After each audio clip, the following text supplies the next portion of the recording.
সহযোগী সংগঠনের নেতৃবৃন্দ,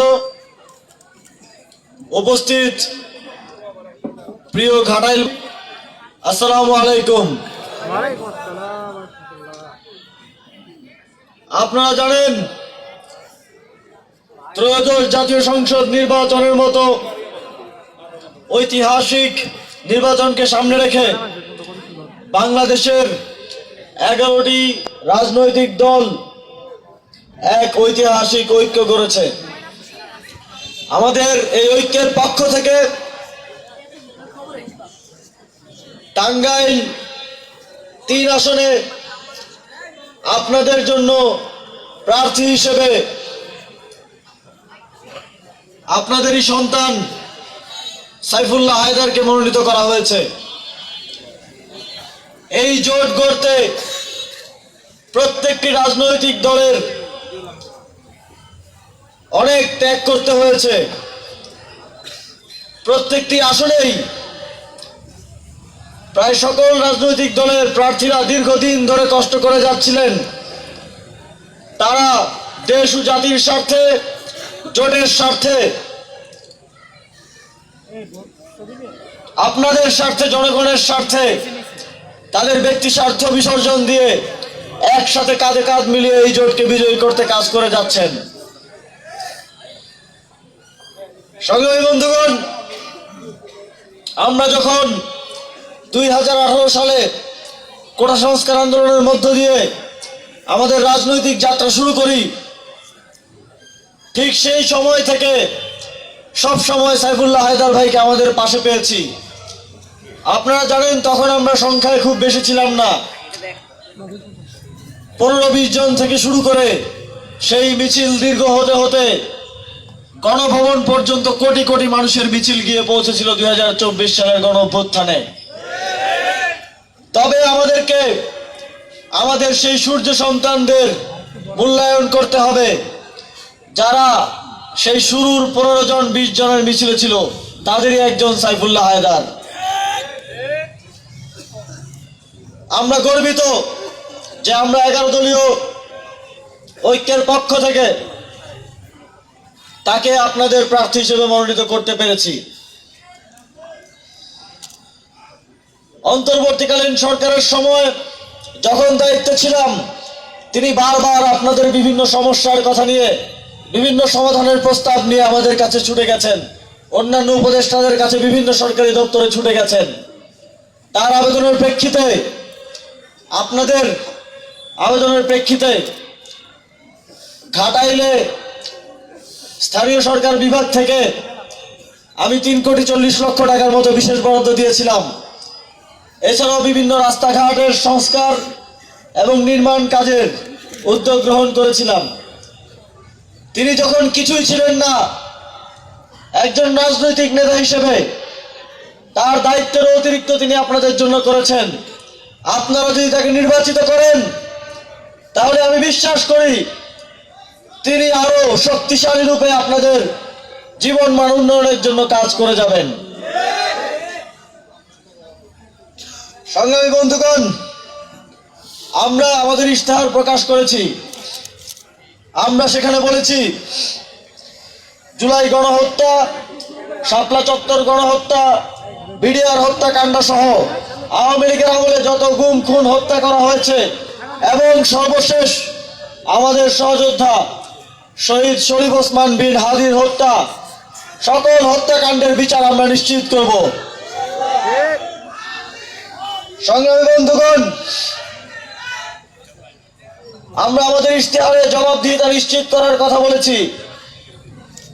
আমরা বলেছি, মন্ত্রী, এমপি সহ সকল জনপ্রতিনিধি এবং উচ্চপদস্থ সরকারি কর্মকর্তাদের প্রতি বছর তাদের আয় এবং সম্পদের হিসাব দাও নামের একটি প্ল্যাটফর্মের মাধ্যমে আপনাদের কাছে উন্মুক্ত করা হবে। ইতিমধ্যে হয়তো আপনারা দেখেছেন, আমি যখন দায়িত্ব হস্তান্তর করি, তখন আমি আমার কূটনৈতিক পাসপোর্ট এবং সম্পদের হিসাব সরকারকে দিয়েছি এবং সরকার দায়িত্ব গ্রহণ করার সময় বাসভবন থেকে শুরু করে একটা খাট, একটা পর্দা, একটা ম্যাট্রেস সহ যেটা আমাকে দিয়েছিল, সেই প্রত্যেকটা জিনিস আমি সরকারকে বুঝিয়ে দিয়েছি। আমরা শুধু কথা বলে নয়, কাজের মাধ্যমে আমাদের যে প্রতিশ্রুতি সেটা বাস্তবায়ন করে দেখিয়েছি।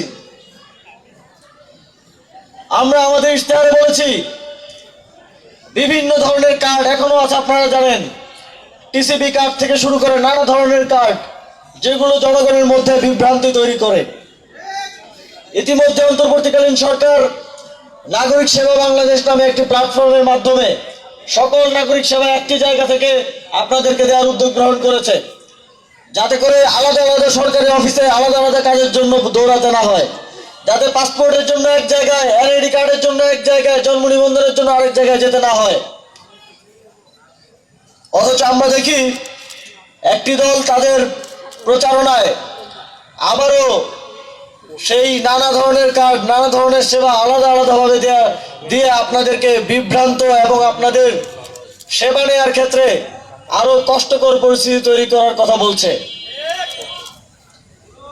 আমরা বলেছি একটি মাত্র স্মার্ট কার্ড এবং একটি মাত্র প্ল্যাটফর্মের মাধ্যমে সকল নাগরিককে সব ধরনের সুযোগ সুবিধা প্রদান করা হবে। সংগ্রামী বন্ধুগণ, আপনারা জানেন আমরা 3 দিক দিয়ে একটি দেশ দ্বারা বেষ্টিত। যদিও তাদের আমাদের সুন্দর প্রতিবেশী হওয়ার কথা, কিন্তু তারা বিভিন্ন সময়ে আমাদেরকে অবদমিত করে রাখতে চায়, আমাদের উন্নয়ন চায় না, আমাদেরকে সবসময় ছোট প্রতিবেশী হিসেবে দেখতে চায়। কিন্তু জুলাই গণঅভ্যুত্থান সেই আধিপত্যবাদের দরজা ভেঙে দিয়েছে। আমরা তাদের থেকে যে কোনো ধরনের হুমকি মোকাবিলা করতে আমাদের ইশতেহারে বলেছি সশস্ত্র বাহিনীর জন্য তরুণদের সামরিক প্রশিক্ষণের মাধ্যমে আমাদের যে রেগুলার ফোর্স আছে তার দ্বিগুণ রিজার্ভ ফোর্স তৈরি করা হবে। সংগ্রামী বন্ধুগণ, আমরা অত্যন্ত শঙ্কার সাথে দেখছি কোন কোন বড় রাজনৈতিক দল আওয়ামী লীগকে পুনর্বাসন করার চেষ্টা চালাচ্ছে। কোন কোন বড় বড় রাজনৈতিক নেতা সজীব ওয়াজেদ জয়, শেখ হাসিনাকে ফিরিয়ে আনার চেষ্টা চালাচ্ছে। আমরা জিয়াউর রহমানকে শ্রদ্ধা করি বাংলাদেশ পুনর্গঠনের উদ্যোগ নেওয়ার জন্য, কিন্তু তিনি তার জীবনে একটা ভুল করেছেন। তিনি বাকশাল প্রতিষ্ঠার পরও শেখ হাসিনাকে ফিরিয়ে এনে বাংলাদেশে রাজনীতি করার সুযোগ দিয়েছিলেন। ফলে আমরা দেখেছি বিগত 17 বছর সেই ভুলের প্রায়শ্চিত্ত বাংলাদেশের প্রত্যেকটি মানুষ দিয়েছে। হাজার হাজার মা পিতা তাদের সন্তান হারা হয়েছেন, হাজার হাজার সন্তান তাদের বাবার স্নেহ থেকে বঞ্চিত হয়েছেন। আমরা দেখেছি সেই ভুলের কারণে স্বয়ং জিয়াউর রহমানের পরিবারের বেগম খালেদা জিয়াকে কি কষ্টের জীবন, জেল জীবন যাপন করে মৃত্যুকে বরণ করে নিতে হয়েছে। আমরা দেখেছি আওয়ামী লীগের সাথে ষড়যন্ত্র করে 11-11 সময় তারেক রহমানের মেরুদণ্ড ভেঙে দেওয়া হয়েছিল। অথচ ওনারা এই সব কিছু ভুলে গেছেন। ওনারা ক্ষমতার লোভে এত অন্ধ হয়ে গিয়েছেন যে সেই আওয়ামী লীগকে আবার ফিরে আনার চেষ্টা করছেন। আমরা আপনাদেরকে আবারও স্মরণ করিয়ে দিতে চাই, যা যা ঘটনা আপনাদের সাথে ঘটেছে, আপনি যদি না চান এই একই ঘটনাগুলো আপনার স্ত্রী, আপনার সন্তানের সাথে এবং বাংলাদেশের জনগণের সাথে সামনের দিনে না ঘটুক, তাহলে আওয়ামী লীগকে, শেখ হাসিনাকে, সজীব ওয়াজেদ জয়কে ফিরিয়ে আনার কোন ধরনের পায়তারা করবেন না। আর যদি আপনারা তা করেন তাহলে বাংলাদেশের জনগণ খালেদা জিয়াকে এবং বিএনপিরও যারা বিগত সময়ে আওয়ামী লীগের নিপীড়নের শিকার হয়েছিল তাদের প্রতি যে সিম্প্যাথি দেখিয়েছিল সেটা আর সামনের দিনে দেখাবে না। আমরা আপনাদের পাশে আর কখনো থাকবো না যদি আপনারা এই ধরনের ভুল করেন। সংগ্রামী বন্ধুগণ, আমরা দেখছি নির্বাচনকে কেন্দ্র করে